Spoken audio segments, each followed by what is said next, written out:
అంటే నేను బయటికి వెళ్ళి కలిసే మనుషులు ఒకరో ఇద్దరు ఉంటారు అని. అవును. ఎవరో ఒకరో ఇద్దరు చెప్పగలవా?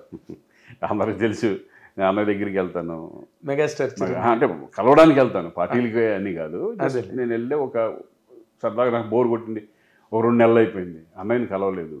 నేను అన్నయ్య దగ్గరికి వెళ్ళి, అన్నయ్య నేను వస్తున్నాను ఇంటికి, చాలా రోజులు ఎందుకు కలవాలి అని నేను ఫోన్ చేయడం, ఆయన రా అంటాం, సరదా కొంచెం కూర్చొని. అసలు నార్మల్గా అంటే ఆయన has seen a great world. ఒక హీరోగా అంతకన్నా పెద్ద ప్రపంచం చూడడం ఎవరికీ సాధ్యం కాదు. నువ్వు ఆయన ఫుట్ స్టెప్స్లో నుంచే అలాగా వచ్చినోడు. మీ ఇద్దరు ఇన్స్పిరేషన్, ఆయన ఇన్స్పిరేషన్తోనే ఇండస్ట్రీకి వచ్చావు. నాకు గుర్తుంది నువ్వు ఇండస్ట్రీకి రావడం, హీరో అవడం అవన్నీ కూడా.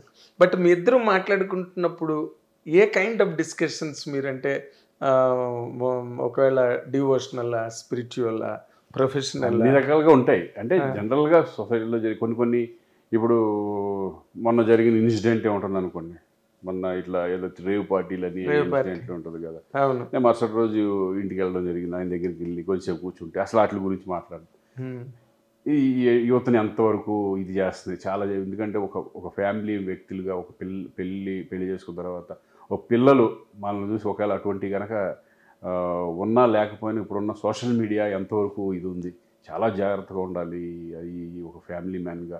ఈ టైప్ ఆఫ్ డిస్కషన్స్ ఉంటాయి సరదాగా మాట్లాడుకుంటూ. ఇట్లా అభివాదం వచ్చింది అని తెలిసి, లేదు మంచి పని చేసావు నువ్వు, చెప్పి మంచి పని చేసావు నువ్వు నిన్నే కదా నాకు ఫోన్ చేసావు, నువ్వు నాకు తెలుసు నీ గురించి అది ఇది అది అని. నీ గురించి అందరికీ ఎక్స్ప్లెయిన్ చేసుకోవడానికి వెళ్ళా, జస్ట్ చాలా అకేషన్ వచ్చింది కాబట్టి ఆ నిన్న జరిగిన ఇన్సిడెంట్ గురించి మాట్లాడుకుంటూ నవ్వుకుంటూ అతను మళ్ళీ చూపించి అతను ఎవరన్నా అలాగే ఉన్నాడు ఇది అంటే చిచి నీలాగే అది ఎరిగిలేదు కదా నీది మామూలు ఈ టైప్లో ఏదో అలా డిస్కషన్ చేసుకుంటూ. అదేలే. మిగతా ఏంటంటే ఇక కెరీర్ గురించి అట్లా ఏంటి రోషన్ గురించి అడగడం అట్లా అట్లా అట్లా ఉంటుంది అంతే.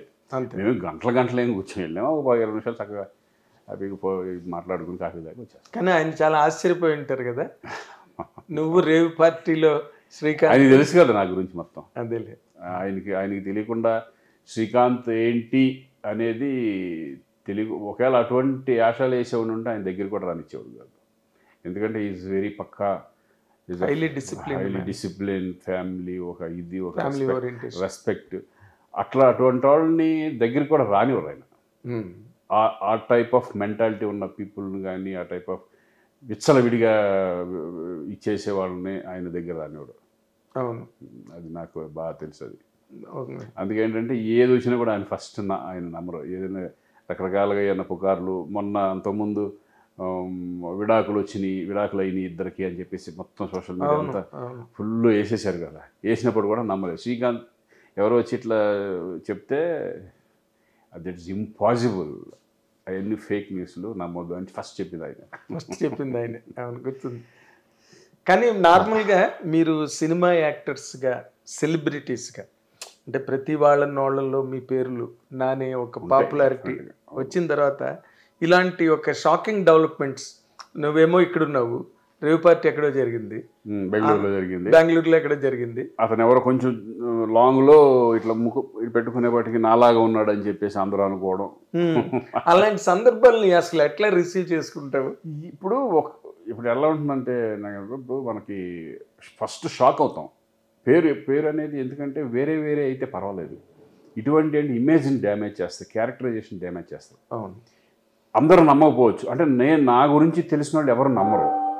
కానీ పబ్లిక్ అనేది మొత్తం నేను ఎవరో ఏంటో తెలియదు, పబ్లిక్ అందరికీ తెలియకపోవచ్చు కదా, తెలియదు. చాలామంది నిజమే అనుకునే సందర్భాలు కూడా ఉంటాయి.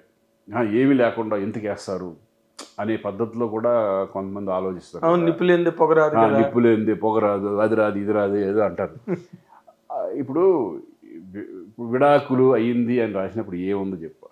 మేము ఫ్యామిలీ ఎప్పుడు పడితే అప్పుడు బయట కనబడతానే ఉంటాం, టెంపుల్కి వెళ్తూ ఉంటాం, వస్తూ ఉంటాం, ఇవన్నీ ఉన్నాయి. అంతకుముందు యాక్సిడెంట్ అని చెప్పేసేసి మొత్తం ఫోటోలు పెట్టేసేసి ఇదంతా నేను అవుట్డోర్లో ఉన్నప్పుడు ఇంట్లో వాళ్ళు చాలా కంగారు పడ్డారు. అప్పుడు అవును చనిపోయారు, ఇట్లా ఇది యాక్సిడెంట్ అయింది,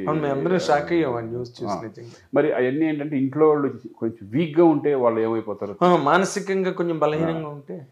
ఇది నేను 100% మీడియా కొంతమంది ఇప్పుడున్న సోషల్ మీడియా చాలామంది ప్రతి వాళ్ళు యూట్యూబ్ పెట్టేసుకున్నారు, యూట్యూబ్ ఛానల్ పెట్టేసుకున్నారు. పై వాళ్ళకి అవసరం లేదు, దాన్ని ఇచ్చి మేము డబ్బులు సంపాదించాల్సిన ఎస్టాబ్లిష్ అయిన వాళ్ళకి అవసరం లేదు. ఇప్పుడు చిన్న వాళ్ళు వస్తూ ఉంటారు, వాళ్ళు ఏంటి థంబ్నైల్స్ పెట్టేసేసి అది ఇప్పుడు ఇందుకు థంబ్నైల్ పెట్టగానే మేమే ఏంటిది అన్నట్టు చూస్తాం, లోపల మ్యాటర్ వేరేగా ఉంటుంది. అది ఎక్కువైపోయింది బాగా. ఇప్పుడు నిన్నే రాశారు ఈడ్చుకెళ్తున్న పోలీసులని ఇదని అదని ఒక దాంట్లో రాశారు. అది చాలా బాధ అనిపించింది. ఎందుకంటే ఏమీ దాని గురించి ఒకవేళ నిజం ఉందంటే ధైర్యంగా రాసుకోండి, నో ప్రాబ్లం. నిజం అనుకుంటే దాన్ని ఎందుకు రాశారని అడగం. అసలు ఎందుకు ఒకవేళ వెళ్ళిన పరిస్థితే ఉందనుకోండి, ఎందుకు వెళ్ళామని చెప్తాం, సింపుల్. దాంట్లో అబద్ధం ఎందుకు? ఎస్ వెళ్ళాము, బర్త్డే పార్టీకి వెళ్ళామో లేకపోతే అట్లాగో ఇట్లాగో ఏదో చెప్తాం. అసలు వెళ్ళని దాని గురించి, అసలు ఏంటో తెలియని దాని గురించి ఇలా రాయడం అనేది, అది కూడా అటువంటి న్యూస్లు అనేది చాలా డ్యామేజ్ జరుగుతుంది. పిల్లలు చూసి వాళ్ళకి తెలుసు, ఓహో ఇటువంటి ఫేక్ న్యూస్లు అన్నీ నాన్న ఇక్కడే ఉన్నాడు, ఇదేంటి ఎట్లా వస్తున్నాయి అంటే తెలుసుకుంటారా, ఇట్లా జరుగుతూ ఉంటాయి. ఎందుకంటే వాళ్ళు ఫ్యూచర్లో వాళ్ళు ఇప్పుడు నీ కొడుకు రాబోతున్నారు కాబట్టి వాళ్ళు అర్థం చేసుకుంటారు, వాళ్ళు జాగ్రత్తగా ఉంటారు. ఇప్పుడు సరే, ఇప్పుడు నాకు డ్యామేజ్ అయ్యేది ఏం లేదు, ఎందుకంటే 34 సంవత్సరాలు అయిపోయింది. నేనంటే ఏంటో తెలుసు, మా ఫ్యామిలీకి తెలుసు, నా క్లోజ్ ఫ్రెండ్ సర్కిల్, ఇండస్ట్రీ మొత్తం తెలుసు. ఇప్పుడు కొత్తగా నేను భయపడిపోయేది ఏం లేదు. కానీ ఇటువంటి రాయడం కరెక్ట్ కాదు, తెలుసుకుని రాస్తే కరెక్ట్ కదా అని కొంచెం సేపు కొంత 1 గంట 2 గంటలు ఆగితే విషయం తెలుస్తుంది కదా. అసలు పోలీసులు నిజంగా పట్టుకున్నారు అనుకోండి, వాళ్ళే చెప్తారు కదా. అవును, వాళ్ళే ఎవరెవరు వచ్చారు ఏంటి అని అంత. ఇంకోటి సెలబ్రిటీలనే ఎక్కువ పట్టుకుంటారు, మా ఊళ్ళని పట్టుకోరు. సెలబ్రిటీస్ మీద ఎక్కువ కన్ను ఉంటుంది కదా. అవును, 100%. ఈ ట్రంక్ అండ్ డ్రైవ్ లో కూడా సెలబ్రిటీస్నే పట్టుకుంటారు, ఎక్కువ వాళ్ళకే ఉంటుంది. ఎందుకంటే వాళ్ళు కూడా ఏంటంటే, మేము కూడా ఎవరైనా సరే ఒక రెస్పాన్సిబిలిటీ, సోషల్ రెస్పాన్సిబిలిటీగా ఫీల్ అవ్వాలి. మేము కూడా ఏదైనా ఉంటే 100% మేమంతా కూడా సోషల్ రెస్పాన్సిబిలిటీగానే మేమందరం ఆలోచిస్తాం. ఇప్పుడున్న జనరేషన్ కూడా చాలామంది, కొంతమంది ఉన్నా కూడా వాళ్ళు రెస్పాన్సిబిలిటీగానే ఉంటున్నారు. ఇప్పుడు విచ్చలవిడిగా అనేది, ఎందుకంటే ఎక్కువ ఫోకస్ ఉంటుంది ఆర్టిస్టులు అనేప్పటికీ, సెలబ్రిటీస్ అనేప్పటికీ, మేమనే కదా పొలిటీషియన్స్ అవని ఏదన్నా అని ఎక్కువ ఫోకస్ ఉండేప్పటికీ ఏమవుతుందంటే, ఉన్నా లేకపోయినా ఒక్కళ్ళు ఎవరన్నా, ఇప్పుడు ఎందుకు నిన్న దాన్నే ఆ ఫోటో నాలాగా ఉందని చెప్పి నా పేర్లు కింద రాసేస్తూ ఉంటే మీడియా అంతా వాళ్ళు చెప్తున్నా ఏంటంటే, ఇండస్ట్రీ పీపుల్ కూడా ఉన్నారు, తెలుగు ఇండస్ట్రీ పీపుల్ ఉన్నారంట, అక్కడ చూస్తే నాలాగా ఉన్నాడు అనే ఫీలింగ్ నాకే కలిగినప్పుడు, పాపం వాళ్ళు రాసినప్పుడు నేను నిన్న మొత్తం అంతా వచ్చి బాబు ఇంట్లోనే ఉన్నాను, నేను ఎక్కడికి వెళ్ళలేదు. అసలు నాకు రేవ్ పార్టీలు, అసలు రేవ్ పార్టీ ఒకటి, అది రేవ్ పార్టీ అనేది ఎందుకంటారో కూడా నాకు ఇప్పటికీ తెలియదు.